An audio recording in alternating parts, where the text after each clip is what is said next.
Welcome to our channel. నేను మీ Prashanth. Jailer మూవీలో మన తెలుగు నటుడు బాలకృష్ణ నటిస్తున్నాడా లేదా ఇప్పుడైతే ఫుల్ క్లారిటీ అయితే వచ్చేసింది. దీని గురించి మాట్లాడేందుకు ప్రస్తుతం మనతో పాటు సీనియర్ జర్నలిస్ట్ యజ్ఞమూర్తి గారు ఉన్నారు. నమస్తే అండి.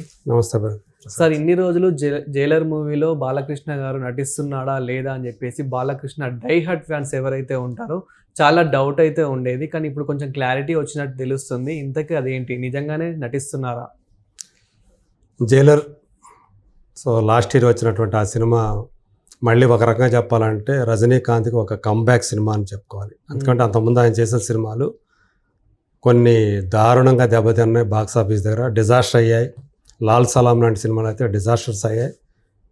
కొన్ని సినిమాలు అయితే ఏదో పర్వాలేదు అమ్మ డబ్బులు ఎట్లాగో వచ్చాయి అన్నట్లుగా 2-3 సినిమాలు అట్లా ఆడినాయి, పర్వాలేదు పెద్దన్నయ్య అని చెప్పి తెలుగులో కూడా ఒకటి వచ్చింది కదా. సో ఆ తరహా సినిమాలు అయితే ఈ జైలర్ అనే సినిమా భారీ వసూళ్లు సాధించింది. ప్రపంచవ్యాప్తంగా 800 కోట్ల రూపాయల గ్రాస్ సాధించి ఇది రజనీకాంత్ స్టామినా అని మరోసారి చాటి చెప్పిన సినిమాగా అది మంచి పేరు తెచ్చుకుంది. సో తన వయసుకు తగ్గ పాత్రలో ఆయన కనిపించాడు. తమిళనాడులో ఏ విధంగా అయితే ఆడిందో మిగతా రాష్ట్రాల్లో కూడా అంతకు మించి ఆడింది, కానీ తక్కువ మాత్రం ఎక్కడ ఆడలేదు. తెలుగులో కూడా పెద్ద హిట్. తెలుగులో ఆ సినిమాను కొనుక్కున్న వాళ్ళకు కూడా మంచి లాభాలు వచ్చాయి. ఆ సినిమా సంబంధించిన విశేషం ఏంటంటే అందులో ఇద్దరు వేరే భాషలకు చెందినటువంటి స్టార్ యాక్టర్లు నటించారు. ఒకళ్ళు మోహన్ లాల్, ఇంకొకళ్ళు శివరాజ్ కుమార్. సో వీళ్ళిద్దరూ కూడా ఒక పర్టికులర్ సందర్భాల్లో అంటే జైలర్కి సహాయం చేసే పాత్రలు. సో ఆ పాత్రలో వాళ్ళిద్దరూ కూడా ఒక మెరుపులా మెరిశారు. శివరాజ్ కుమార్ది అయితే 2 సీన్లు వస్తాడు. ఆ 2 సీన్లలో కూడా అతని వచ్చినప్పుడు కానీ అతను చేసినటువంటి పర్ఫార్మెన్స్ కానీ యాక్షన్ కానీ ఆయన అభిమానులు కూడా విపరీతంగా ఆకట్టుకుంది అని చెప్పి పేరు వచ్చింది. అందుకని కన్నడంలో కూడా ఆ సినిమాకి చాలా మంచి కలెక్షన్స్ వచ్చాయి. సో ఇప్పుడు అందుగురించే అయితే ఆ సినిమాలో కూడా ఒక తెలుగు యాక్టర్ కోసం ప్రయత్నం చేశారు, కానీ కుదరలేదని చెప్పేసి వినిపించింది. తెలుగు యాక్టర్ కూడా ఉంటే బాగుండేది కదా, ఒక మలయాళం యాక్టర్ స్టార్ని తీసుకున్నారు, ఇంకో కన్నడ స్టార్ని తీసుకున్నారు, తెలుగు యాక్టర్ లేకుండా ఉన్నాడు అని చెప్పేసి అట్లా ఫీల్ అయ్యారు. సో ఆ లోటు పూడ్చడానికి అన్నట్లు ఈసారి జైలర్ 2లో ఒక తెలుగు స్టార్ యాక్టర్ని నెల్సన్ దిలీప్ కుమార్ తీసుకోబోతున్నాడు అని ఒక టాక్ వచ్చింది. అందులో ప్రముఖంగా నందమూరి బాలకృష్ణ పేరు వినిపించింది.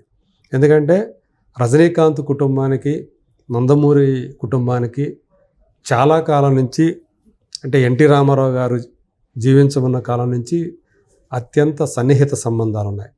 తెలుగుదేశం పార్టీ పట్ల కూడా ఆయన చాలా సానుకూల వైఖరితో ఉంటారు. చంద్రబాబు నాయుడు గారితో కూడా మంచి అనుబంధం ఉంది రజనీకాంత్కి.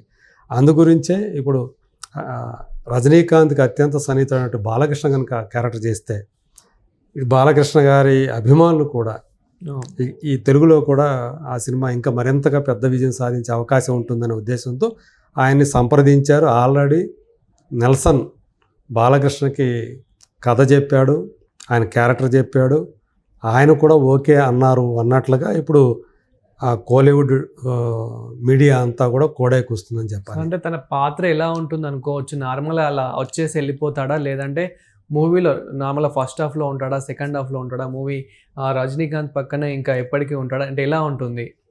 రజనీకాంత్ పక్కన ఉండే క్యారెక్టర్ అట్లాంటిది కాదు, ఇంకా వైల్డ్ క్యారెక్టర్. ఒక క్లిష్ట సమయంలో జైలర్ అనే క్యారెక్టర్కి ఒక క్లిష్టమైన పరిస్థితి ఎదురైతే ఆ క్లిష్ట పరిస్థితి నుంచి బయటపడేసేటువంటి ఒక క్యారెక్టర్గా మనకు తెలుస్తూ ఉంది.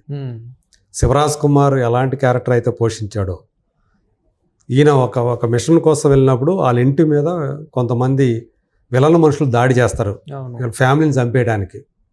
అప్పుడు శివరాజ్ కుమార్ వచ్చి భార్య పిల్లల్ని కాపాడతాడు, ఇది జైలర్లో. అదే తరహాలో ఇందులో కూడా ఒక క్లిష్టమైనటువంటి సమస్య ఎదురవుతుంది జైలర్కి. దాన్ని పరిష్కరించడానికి ఒక పవర్ఫుల్ రోల్లో అంటే శివరాజ్ కుమార్ చేసిన దానికి మించినటువంటి ఇంకా అంటే బాలయ్య వచ్చాడంటే తెర మీద కనబడాడంటే జై బాలయ్య అనేటువంటి స్లోగన్స్ మారుమోగుతాయి కదా. సో ఆ తరహాలో అత్యంత పవర్ఫుల్ పాత్ర. క్యామియో మాత్రం కాదు, అంటే గెస్ట్ అపీరెన్స్, స్పెషల్ అపీరెన్స్ అట్లాంటిది కాదు. శివరాజ్ కుమార్కి ఎలాంటి అయితే మంచి కొద్దిసేపు కనిపించే రోల్ ఉందో అంతకు మించినటువంటి స్పేస్ ఉండేటువంటి క్యారెక్టర్లో బాలయ్య కనిపించబోతున్నారు అని చెప్పేసి ఒక కన్ఫామ్గా మనకి తెలుస్తూ ఉంది. అయితే ఎప్పుడు ఆయన షూటింగ్లోకి వెళ్తాడు ఏంటి అనే వివరాలు మాత్రం ఇంకా తెలియాల్సి ఉంది. ఎందుకంటే ప్రస్తుతం అఖండ 2 అనే సినిమా సంబంధించినటువంటి షూటింగ్ పనిలో ఉన్నాడు. ఇవాళ ఏదో అంటే ఈరోజు బుధవారం, ఈరోజు ఆయన హిందూపూర్లో ముస్లిం సోదరులకు ఇఫ్తార్ విందిస్తున్నట్టుగా వార్తలు వచ్చాయి. సో ఇంకొక పక్క ఆల్రెడీ డైరెక్టర్లు వీళ్ళందరూ కూడా హిమాలయాలకు వెళ్ళి షూట్ చేస్తున్నారు అని చెప్పేసి, అంటే మార్చి 2nd వీక్లోనే ఎప్పుడు వెళ్ళినట్టున్నారు ఈ నెల. సో ఈయన వెళ్ళి ఆ షూట్లో జాయిన్ అవుతాడు అని చెప్పేసి అంటూ ఉన్నారు. సో ఏదేమైనప్పటికీ కూడా మన ముందుకు అది సెప్టెంబర్ 25 అంట, దసరా సందర్భంగా ఆ సెలవులో రాబోతుంది అది. అది అయిపోయిన తర్వాత ఆ సినిమా షూటింగ్ అయిపోయిన తర్వాత ఆయన జైలర్ 2 షూటింగ్లోకి వస్తాడు అనేటువంటి సమాచారం అయితే మనకి తెలుస్తూ ఉంది.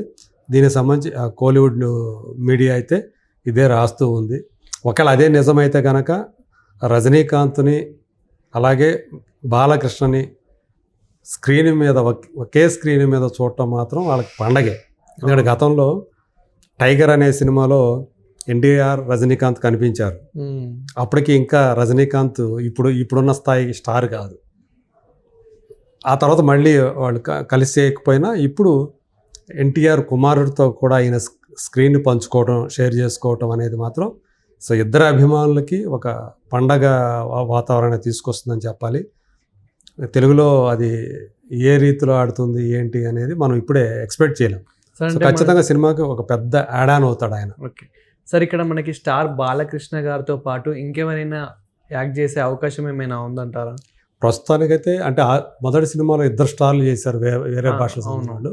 ఈ సినిమా సంబంధించి మరి ఒకరి పేరే, బాలయ్య పేరే బయటకు వస్తూ ఉంది. ఇప్పుడు ఫస్ట్ మూవీలో ఎట్లయితే 2 ఉన్నారో అట్లా ఏమైనా ఉంటారా, బాలయ్య కాకుండా ఇంకెవరైనా ఉంటారా, అది ఏ భాషకు సంబంధించిన వాళ్ళు ఏంటి అనేది ఇప్పటి వరకైతే ఇంకా బయటికి రాలేదు. ఇప్పుడు ప్రస్తుతానికి వచ్చిన పేరైతే మాత్రం బాలయ్యదనే చెప్పాలి. ఈ బాలకృష్ణ కూడా వేరే హీరోల సినిమాల్లో ఆయన ఎక్కువ యాక్ట్ చేయలే. అవును, ఆ మధ్య ఒకటి మంచు మనోజ్ సినిమా ఊ అంటారా ఉలిక్కి పడతారా అనే సినిమాలో వాళ్ళ కోసమే చేశాడు. ఎందుకంటే మోహన్ బాబు ఫ్యామిలీతో కూడా వాళ్ళ ఫ్యామిలీకి మంచి అనుబంధం ఉంది కాబట్టి సో వాళ్ళ కోసం అందులో 2 మంచు లక్ష్మి కూడా చేసింది. అందులో లక్ష్మి మంచు మనోజ్ కోసం ఆయన ఆ సినిమాలో యాక్ట్ చేశారు ఒక స్పెషల్ రోల్ లాగా. మళ్ళీ ఆ తర్వాత మళ్ళీ ఏ సినిమాలో కూడా ఆయన అలా చేయలేదు. ఇప్పుడు కేవలం రజనీకాంత్ కోసమే ఆయన ఆ క్యారెక్టర్ చేయబోతున్నాడు అనేది మనకు తెలుస్తున్నటువంటి సమాచారం. Thank you sir. Thank you.